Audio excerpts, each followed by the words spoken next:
తప్పుడు ప్రచారాలు తాత్కాలికమేనని ప్రజలను ఎక్కువ కాలం మభ్యపెట్టలేరని ఆంధ్రప్రదేశ్ ముఖ్యమంత్రి చంద్రబాబు పేర్కొన్నారు. మనం చేసిన పనులే శాశ్వతంగా ఉంటాయని చెప్పారు. ఈ మేరకు కుప్పంలో ఆయన మీడియాతో మాట్లాడుతూ సింగయ్య మరణంపై మాజీ ముఖ్యమంత్రి తీరును తీవ్రంగా తప్పుపట్టారు. తప్పుడు ప్రచారాలతో రాజకీయాలు చేయడం తనకు అలవాటు లేదని ఆయన అన్నారు. సింగయ్య మరణంపై అవాస్తవాలతో ప్రజలను మభ్యపెట్టాలని చూస్తున్నారంటూ వైసీపీ నేతలపై ఆయన ఆగ్రహం వ్యక్తం చేశారు. కారు కింద పడిన వ్యక్తిని ఎవరైనా వెంటనే ఆసుపత్రికి తరలిస్తారని, వైసీపీ నేతలకు ఈ కనీస స్పృహ కూడా లేదని ఆయన మండిపడ్డారు. మానవత్వం లేకుండా బాధితుణ్ణి కంప చెట్లో పడేసి వెళ్లారని విమర్శించారు. ఈ ఘటనపై రాజకీయం చేయాలని చూస్తున్నారని, బాధితుడు సింగయ్య భార్యను బెదిరించారని చంద్రబాబు ఆరోపించారు.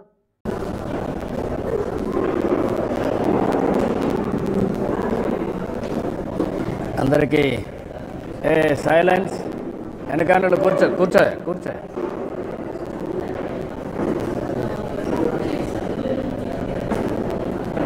ఓకే తమ్ముళ్ళు కూర్చోండి. మీరు కూర్చోండి. మీరు కూడా కూర్చోండి.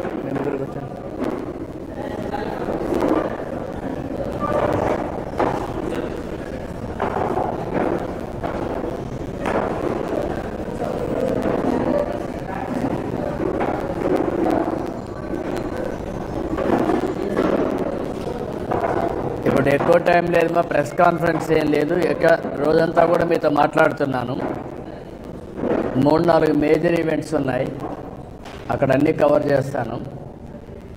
వచ్చారు కాబట్టి ఒక కాఫీ ఇచ్చి పంపిద్దామని పిలిచాను, ఎందుకంటే అది important program. Bill Gates, TCS రెండు కూడా అది గేమ్ చేంజర్ అవుతుంది ఇండియాకు మొత్తం హెల్త్ రీజన్లో. రాబోయే రోజుల్లో పెద్ద సవాలు మనకు హెల్త్. ఎక్కడ పోయినా ఇప్పుడు నాకు పిటిషన్లన్నీ హెల్త్ మీదనే వస్తున్నాయి. ఇక్కడ అవన్నీ ఆటో పైలట్లో పెట్టాం, కానీ హెల్త్ అనేది మేజర్ ప్రాబ్లం అవుతుంది. దానివల్ల మీకు అన్నీ ఎక్స్ప్లెయిన్ చేస్తాను అక్కడ. ఇంకేమన్నా ఉంటే చెప్పండి, లేకపోతే సాయంత్రం ఎట్లా పార్టీ మీటింగ్ ఉంటుంది. నేను అన్ని విషయాలు చెప్పాను. ఈరోజు నేను ఇక్కడికి వచ్చింది ఫస్ట్ డే. పార్టీ ఇచ్చిన కార్యక్రమాన్ని సుపరిపాలన తొలి అడుగు, దీని మీద అందరం కూడా క్యాంపెయిన్ చేయాలని చెప్పే ఉద్దేశంతో ఒక పిలిపించాం. దానికే నేను ప్రారంభించాను ఇక్కడ నా కాన్స్టిట్యున్సీలో. దీన్ని లాజికల్గా తీసుకుపోవడం కోసం ఎప్పటికప్పుడు మీకు అందరికీ ఇన్ఫర్మేషన్ ఇస్తాం. ఇప్పుడు మనం ఆ కార్యక్రమానికి వెళ్దాం. అది కంటిన్యూ అయిన తర్వాత మీకు ఒక ఐడియా వస్తుంది. అది కూడా ఈరోజు మధ్యాహ్నం మీటింగ్ పెట్టాను. ఎప్పుడూ చేయని విధంగా మనం ఆదుకుంటున్నాం. అది కూడా నేను మధ్యాహ్నం బ్రీఫ్ చేస్తాను.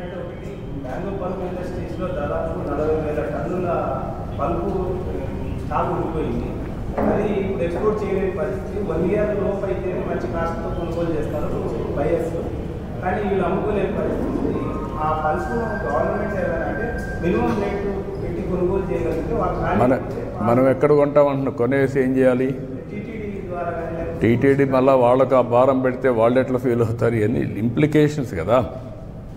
ఒక ఇది కాదు కదా. మనం గవర్నమెంట్ 4 రూపాయలు ఇస్తారు కదా, దాదాపు 4 లక్షల టన్నులు అంచనా వేస్తున్నారు. అంటే 150 కోట్ల అది ఇచ్చామ్మా. దానికి నేను రేపు అన్నీ మీరే కొనాలన్నా కూడా ఎక్కడ కొనగలుగుతామంటున్నా. క్రాప్ మేనేజ్మెంటు ప్యాటర్న్ కూడా చేంజ్ చేయాలి. అందుకే ఎప్పుడు రాష్ట్రంలో ఎక్కడ ఇవ్వని విధంగా 200 నుంచి 250 కోట్ల రూపాయలు అవుతుంది మనం ఇచ్చే సబ్సిడీ కూడా ఒక్క మ్యాంగో రైతులకే. అది కూడా మనం ఇస్తున్నాం. మిగిలిన విషయాలన్నీ కూడా మాట్లాడతాం. మధ్యాహ్నం అందరితో మాట్లాడి ఏ విధంగా మనం చేయగలుగుతాం అన్ని విషయాలు చేస్తాం. నిజమేనాయా? ఏం చేయాలంటున్నా, ఎవరికి పెట్టాలి? టీటీడీ పెట్టాలి. వాళ్ళు ఏమంటారు, మేమెందుకు చేయాలంటే మళ్ళీ అవన్నీ విషయ సర్కిల్స్ కదా. భక్తుల యొక్క సెంటిమెంట్స్ కూడా మనం చూసుకోవాలి కదా. అవన్నీ ఉంటాయమ్మా. ఇవన్నీ ఏంటి ఎప్పుడన్నా చేశారా? కాదు, ఎప్పుడన్నా 4 రూపాయలు ఇచ్చి కొన్నారా? రెండోసారి నేనే కొంటున్నా.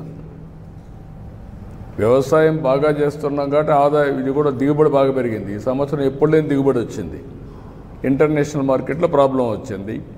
అదే సమయంలో గవర్నమెంట్ ఆఫ్ ఇండియా కూడా రిక్వెస్ట్ చేశాను, ఈ జ్యూసెస్ కానీ వీటన్ని ట్యాక్స్ వేయద్దని. We're working all these things, will sort it out. రైతు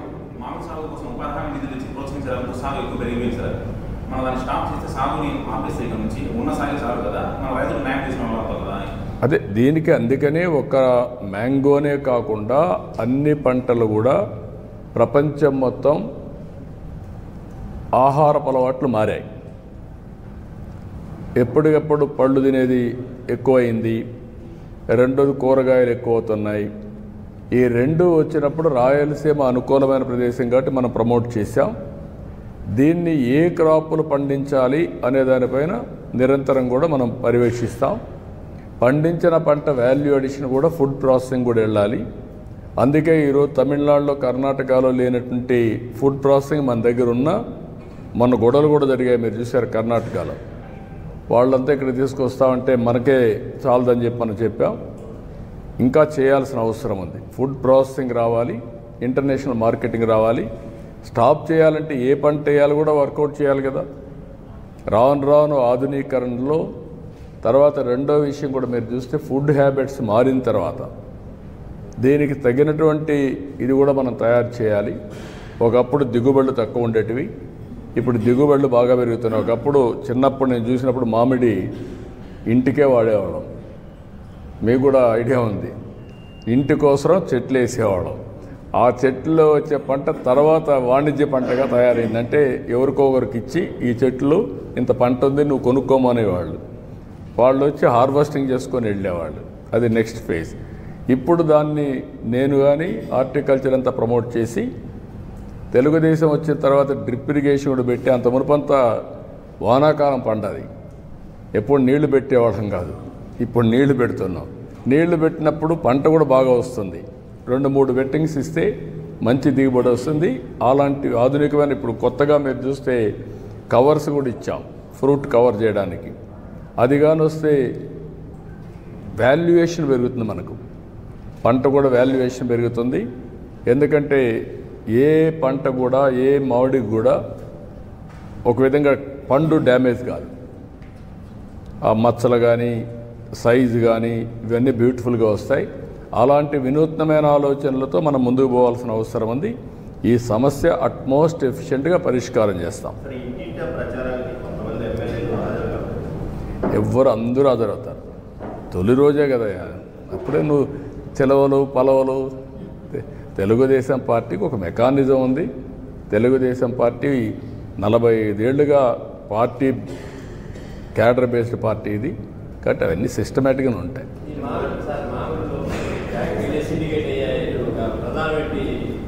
వాళ్ళు సిండికేట్ అయ్యేది కాదు, ఇక్కడ డిమాండ్ సప్లై. సిండికేట్ అనేది అది సెకండ్ ఇష్యూ.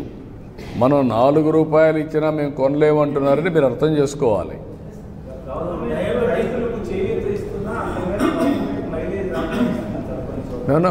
నేనేమంటానంటే రైతులు కూడా అర్థం చేసుకోవాలి. రాజకీయాలు ఎప్పుడూ ఉంటాయి. ఏమీ చేయని వాళ్ళు శవ రాజకీయాలు చేస్తూ ఉంటారు ఎప్పుడెప్పుడు. ఇప్పుడు నేను అడుగుతున్నా, ఎప్పుడన్నా 1 రూపాయి ఇచ్చారు చిత్తూరు రైతాంగానికి? ఎప్పుడన్నా కానీ డ్రిప్ ఇరిగేషన్ ఇచ్చారా? మరి వీళ్ళు మాట్లాడడం ఏంటి? కనీసం రాయలసీమలో 2000 కోట్లు ఖర్చు పెట్టారు ఇరిగేషన్లో. వీళ్ళు మాట్లాడడం ఏంటి? నేను ఈరోజు 3950 కోట్లు ఒకేసారి 100 యువకుని డబ్బులు ఇచ్చాను. మైక్రో ఇరిగేషన్ 90% సబ్సిడీ ఇస్తున్నాం. వాళ్ళు 7500 ఇస్తే నేను 15000 ఇస్తున్నాను. 14,000 మేము ఇస్తున్నాం. ఏది అన్నదాత సుఖీభావ కింద. కాబట్టి అన్ని ప్రోగ్రామ్స్ అన్నీ రివైవ్ చేశాం. ఇరిగేషన్కి ప్రాధాన్యత ఇచ్చాం, పంటలకు ప్రాధాన్యత ఇచ్చాం, గిట్టుబాటు ధరకు ప్రాధాన్యత ఇచ్చాం. మన రాష్ట్రంలో అన్ని వాణిజ్య పంటలు, ఎందుకంటే రైతుకు ఎక్కువ ఆదాయం రావాలని వాణిజ్య పంటలకు వెళ్ళాం. ఓసారి వాణిజ్య పంటల్లో ఓసారి తక్కువ రేట్లు కూడా వస్తాయి. మామిడే కాకుండా అన్నీ.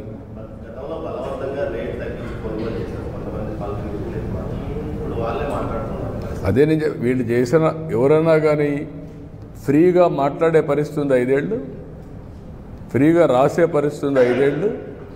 వీళ్ళు వచ్చి కథలు మాట్లాడుతున్నారు.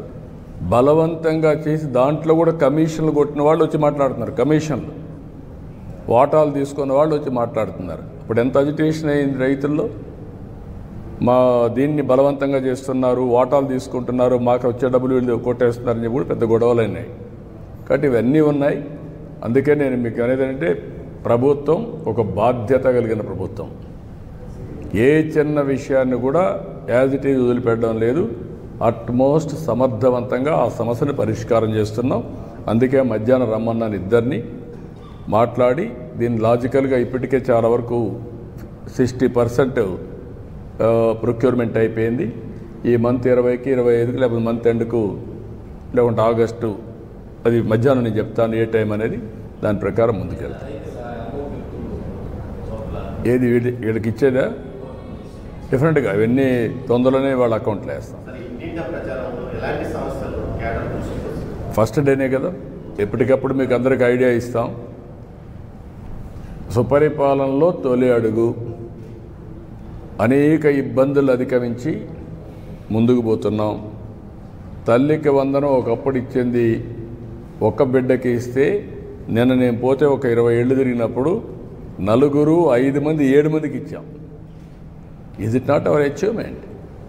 7 మందికి ఇచ్చామంటే 1,05,000 రూపాయలు ఒక కుటుంబానికి, ఒక తల్లికి వందనం కింద ఇచ్చిన ఘనత తెలుగుదేశం పార్టీది. అదే మరిగా పెన్షన్ ఒకేసారి 4,000, 6,000, 10,000, 15,000 ఇచ్చాం. ఇది ఎక్కువ ఇచ్చినప్పుడు కొంతమందికి ఆశలు కూడా పుడతా ఉంటాయి, రేపు మనకు కూడా వస్తే సరిపోతుంది. ఎందుకంటే అన్నింటికంటే ఆ కుటుంబానికి ఆదాయం వచ్చే విధానం 64 లక్షల ఫ్యామిలీస్కి ఇస్తున్నాం, మెంబర్స్కి ఇస్తున్నాం. టోటల్గా మీరు చూస్తే 34,000 కోట్ల రూపాయలు ఇస్తున్నాం. పేదల సేవలో మొదటి తారీఖు వస్తే గ్రామాలు కళకళలాడే పరిస్థితి వచ్చేది. ఎప్పుడు ఇచ్చారు అడుగుతున్నాను. 5 ఏళ్ళు 250 పెంచుకుంటూ పోయి ముక్కుతూ మూలుగుతూ ఇస్తే అది గొప్ప.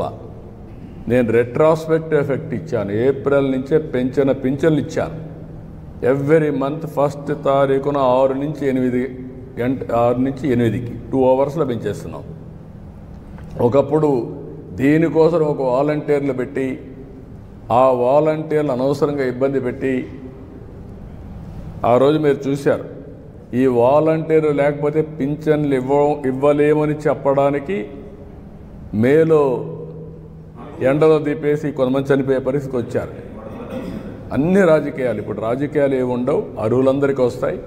వీళ్ళు అనర్హులకి అందరికి ఇచ్చుకొని అవి తీసేస్తే దాన్ని గొడవ చేస్తున్నారు. అంటే మీ ఇష్టమేంటమ్మా, మీరు మీ కార్యకర్తలకు ఇచ్చేయడం. బ్రహ్మాండంగా ఫిజికల్ ఫిట్నెస్ ఉంటాడు, వాడు వికలాంగుడు, వాడిని ఏమనాలి? అలాంటి వికలాంగులందరినీ ఇస్తే అసలైన వాళ్ళు ఏమవుతారని అడుగుతున్నా. ఇది పబ్లిక్ మనీ.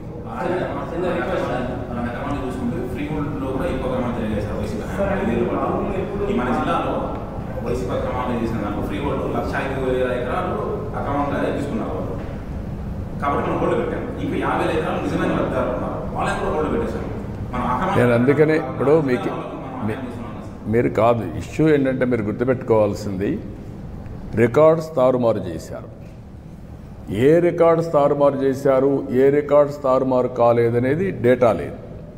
తొందరపడిపోయి మనం ఏం చేసినా కూడా అన్నిటికీ సమస్యలు వస్తాయి, జటిలమైపోతుంది. ల్యాండ్ అనేది సున్నితమైన విషయం. ల్యాండ్ని ఇప్పుడు నువ్వు అన్నావు, ఆ 50,000 ఉన్నాయి కాబట్టి ఇచ్చేసి అన్ని ఇచ్చేస్తాం. ఆ 50,000 మంది కరెక్ట్గా ఉన్నారా లేదా, దాంట్లో ఏమైనా సమస్యలు ఉన్నాయా, మళ్ళీ వాళ్ళు చేసిన తప్పులు మనం చేస్తున్నామా, దీన్ని మొత్తం అనలైజ్ చేసి 1 ఇయర్ ఆ కార్యక్రమం పెట్టుకున్నాను. నేను ఎక్కడికి పోయినా 10 పిటిషన్లు వస్తే 7, 8 ఈ పిటిషన్లు వస్తున్నాయి. నా ల్యాండ్ వేరే వాళ్ళు చేసేసారు, నా పేరుతో లేదు, లేదంటే ఇంకొక సమస్య ఉంది, ఇలాంటి చాలా ఉన్నాయి. ఇప్పుడు ఇవన్నిటికి కూడా 1 ఇయర్ పెట్టుకొని చాలా సిస్టమేటిక్గా చేసి భవిష్యత్తులో బ్లాక్ చైన్ లింక్ పెట్టి ఎక్కడ కరప్ట్ కాకుండా ఎవరైనా దాన్ని టింకర్ చేస్తే ఎవరు చేశారు కూడా ఎస్టాబ్లిష్ అవుతుంది. ఈరోజు ఏమైంది, ఎవరు ట్యాంపర్ చేశారో రికార్డ్స్ లీవ్ అంటే ఎప్పుడైనా రాయాలి కదా, ఎంఆర్ఓనో ఆర్ఐనో ఫీల్డ్ ఇన్స్పెక్షన్ రాయాలి. ఆ లింక్ డాక్యుమెంట్ లేకుండా చేసేసారు, ఎవరి పేరుతో మార్చేశారు, అయిపోయింది. దానికి లింక్ డాక్యుమెంటే లేదు. లింక్ డాక్యుమెంట్ లేకపోతే ఏంటి, ఏ విధంగా నిర్ణయిస్తావు, ఎవరు ఆన్సర్బుల్, దీనికి ఎవరు సమాధానం చెప్పాలి? అలాంటి చాలా సమస్యలు వచ్చాయి. ఇవన్నీ క్షుణ్ణంగా చేస్తున్నాం, వన్స్ ఫర్ ఆల్ సెటిల్ చేస్తాం.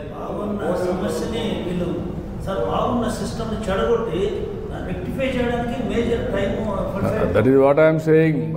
ఒక ఆంధ్రప్రదేశ్ రాష్ట్రం ఒకప్పుడు land records, one of the best land records, నేను సమైక్య ఆంధ్రప్రదేశ్, నాకు తెలంగాణలో ప్రాబ్లం ఉండేది.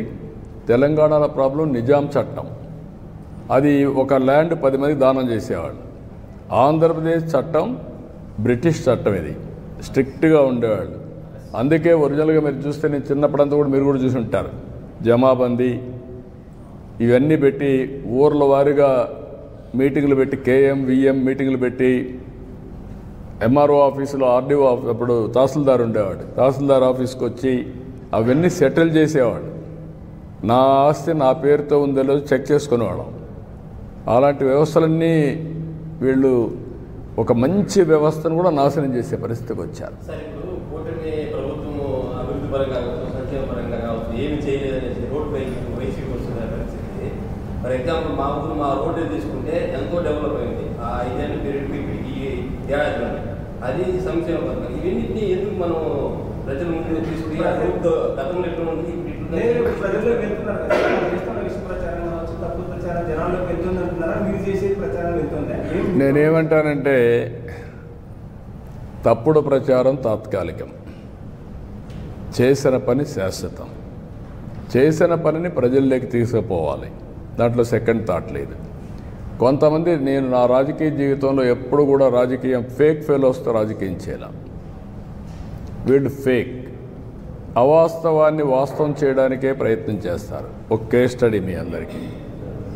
వివేకానంద రెడ్డి చంపి నేను చంపామని నా చేతిలో కత్తి పెట్టే పరిస్థితికి వచ్చారంటే కరుడుగట్టిన నేరస్తులు. అంతేకాకుండా అవినీతిలో కూడా మామూలు అవినీతి కాదు, ఆర్థిక ఉగ్రవాదులు చేయని అవినీతి చేసే పరిస్థితికి వచ్చారు. నిన్న చూడండి, ఏదైతే అతను సింగయ్య వాళ్ళ కార్యకర్త వచ్చాడు, కారు కింద పడ్డాడు, క్లియర్గా ఉంది. మానవత్వం అంటే ఏం చేసి ఉండాలి మీరు? వాడిని హాస్పిటల్కి తీసుకెళ్ళాలి కదా. తర్వాత ఏం జరిగిందో అది వేరే విషయం. కనీసం మనం దారిలో పోతూ ఉంటే ఒక యాక్సిడెంట్ జరిగితే మనం ఏం చేస్తాం? కనీస బాధ్యత, సామాజిక స్పృహ, ఇమ్మీడియట్గా దిగుతాం. మానవత్వంతో అతన్ని సేవ్ చేయడానికి ప్రయత్నం చేస్తాం, హాస్పిటల్ తీసుకుపోతాం, ఏం చేయాలో అన్నీ చేస్తాం. సో మెనీ సార్లు, ఎన్నోసార్లు నేను దారిలో పోతా ఉంటే యాక్సిడెంట్ అయితే నా అంబులెన్స్ ఇచ్చి హాస్పిటల్ తీసుకుపోయాం. రోడ్ యాక్సిడెంట్ అది, అయినా కూడా నేను పంపించేవాడిని. కనీసం నువ్వు నిలబడకుండా, కనీసం దాన్ని నీ మనుషులు అక్కడ ఒక కుక్క పిల్లని మారి తీసి రోడ్డు మీద పక్కన బారేసి, చెట్ల కింద బారేసి మీరు వెళ్ళిపోయారంటే, కంపల్లో బారేసి మానవత్వం ఉందా మీకు? ఇప్పుడు ఆ అమ్మాయిని పిలిపించి బెదిరించి దాన్ని రాజకీయం చేయాలని చూస్తున్నారంటే వీళ్ళు మనుషులా? వీళ్ళు అదే ఈ ప్రజానీకం అర్థం చేసుకోవాల్సిన అవసరం ఉంది. ఇలాంటి వాళ్ళని నీతిమాలిన వ్యక్తులు, లేకపోతే ఒక నేర చరిత్ర కలిగిన వాళ్ళు రాజకీయాల్లోకి వచ్చి రాజకీయ ముసుగేసుకొని, ఇప్పుడు నేను అడుగుతున్నా, వీళ్ళు చేసే నేరాలు మామూలు రౌడీలు అయితే వదిలిపెడతామండి? 2 నిమిషాల్లో కుక్కను కొట్టి లోపల వేసేవాళ్ళం. అన్ని అరాచకాలు చేయడం మంచిది కాదు. ఆ అరాచకాలు చేసి రాష్ట్రానికే ఒక పెను సవాలుగా తయారయ్యారు, రాజకీయాలకే ఒక చీడ పురుగుల మారిగా తయారయ్యే పరిస్థితి వచ్చారు. ఎవరేమైనా ఎన్ని చేసినా చట్టం ఉంటుంది, చట్టం దాని పని అది చేస్తుంది. సంబంధించి మార్గదర్శకలో వచ్చే రెస్పాన్స్ ఎలా అంటే దానికి చాలా మంది విమర్శలు చేస్తున్నారు. చెల్లి గవ్వ ఖర్చు పెట్టిన వాళ్ళు ఎవరైనా వస్తామంటే వాళ్ళని విమర్శించే అర్హత ఉందండి? అది నీతిమాలిన చర్య కదా. ఒక్క పైసా మీరు ఖర్చు పెట్టిన దోచుకోవడం తప్ప ఖర్చు పెట్టడం లేదు. రాష్ట్ర ఆదాయాన్ని, రాష్ట్ర వనరుల్ని కొల్లగొట్టే మీరు ఎవడో వచ్చి స్వచ్ఛందంగా పనిచేస్తా అంటే వాడిని విమర్శించడం ఏంటండి? బుద్ధి ఉందా మీకు? ఇది కూడా రాజకీయం అండి.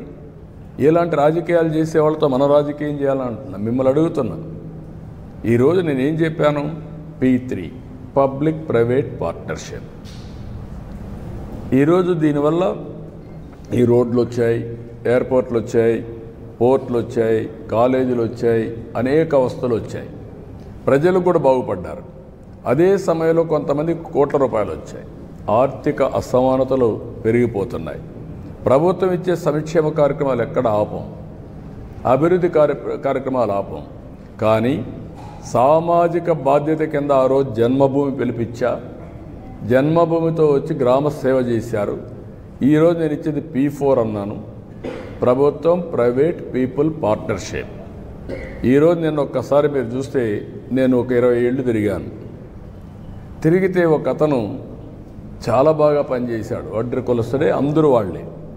వాళ్ళల్లో ఒక ఫ్యామిలీ చాలా బాగా పనిచేసి పిల్లల్ని బ్రహ్మాండంగా 20 ఏళ్లలో చదివించి, ఒకడు అమెరికాలో ఉన్నాడు, ఒకడు బెంగళూరులో వ్యాపారాలు చేస్తున్నాడు. అందరికంటే అందరూ ఇంజనీర్లు చేశారు. ఫస్ట్ ఒక కొడుకును మాత్రం చదివించలేక తోడుగా పెట్టుకొని అందరినీ తయారు చేశాడు. ఆయన కొడుకులు వాళ్ళ మళ్ళా మనవాళ్ళు మనవరాళ్ళు కూడా చదివించాడు. అప్పుడు నేను డబ్బులు కూడా ఆర్థిక సహాయం చేశాను. ఆ రోజు చేసిన సహాయంతో వాడు అమెరికాకు పోయి మంచి ఉద్యోగం వచ్చి మళ్ళా డబ్బులు పంపించి ఇంటికి ఈరోజు బ్రహ్మాండమైన బిల్డింగ్ కట్టుకున్నాడు. నేను ఒక 2-3 ఇండ్లు P4 కింద తీసుకుంటానని ముందుకు వచ్చే పరిస్థితికి వచ్చాడు. అది స్ఫూర్తి. నేనే మింగతాను, పేదవాళ్ళు ఇట్లనే ఉండాలి, వాళ్ళు ఇట్లనే ఉంటే నాకు సంతోషం అనేది కాదు. పేదరికం లేని, అందుకని నేను ఏమన్నాను, నేను కష్టపడేది కూడా ఈ పేదవాళ్ళ కోసం కష్టపడుతున్నా, ప్రజల కోసం కష్టపడుతున్నా. అది కూడా నా జీవితంలో చూడాలనుకుంది. Zero poverty 2029. అక్కడి నుంచి ఆర్థిక ఇంకా మెరుగైన జీవన ప్రమాణాలు క్రియేట్ చేసే వ్యవస్థ, ఆర్థిక వ్యవస్థలో ఆర్థిక అసమానత తగ్గించే వ్యవస్థకు శ్రీకారం చుడతాం. That is our aim.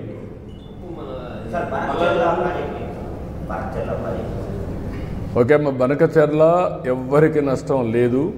కొంతమంది మాట్లాడుతున్నారు, ఇది కరెక్ట్ కాదు. తెలంగాణలో కొన్ని ప్రాజెక్టులు నేను సమైక్య ఆంధ్రప్రదేశ్లోనే దేవాదులు నేనే పునాదులు వేశాను. ఆ రోజు లిఫ్ట్ ఇరిగేషన్ పెట్టాను. శ్రీశైలం SLBC, ఇప్పుడు మాధవరెడ్డి కెనాల్.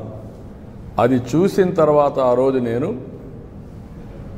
దేవాదుల ప్రాజెక్టు కూడా లిఫ్ట్ ఇరిగేషన్ సాధ్యమని గోదావరి పైన ఆ లిఫ్ట్ ఇరిగేషన్ పెట్టాం. అదే సమయంలో ఇక్కడికి వచ్చిన తర్వాత ఆంధ్రాలో పుష్కర, తాటిపూడి 2 లిఫ్ట్ ఇరిగేషన్ తీసుకొచ్చాను. తర్వాత కొన్ని వీళ్ళు దేవాదుల ఇవన్నీ కూడా వచ్చాయి. రాజశేఖర రెడ్డి ఉన్నప్పుడే ఎల్లంపల్లి అన్నారు, అది రాలేదు, అది కూడా పెద్ద స్కామ్ అయింది. తర్వాత ఈరోజు వీళ్ళు దేవాదులు తీసుకొచ్చారు.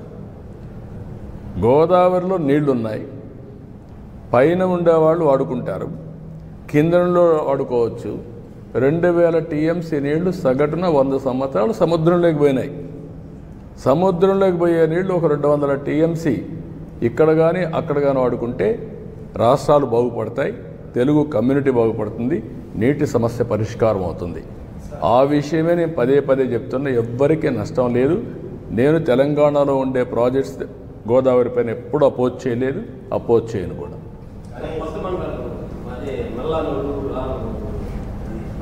రెండు వస్తాయి, తొందరలో వస్తాయి. మీకు పోదామా, టైం అవుతుంది, పోదామండి.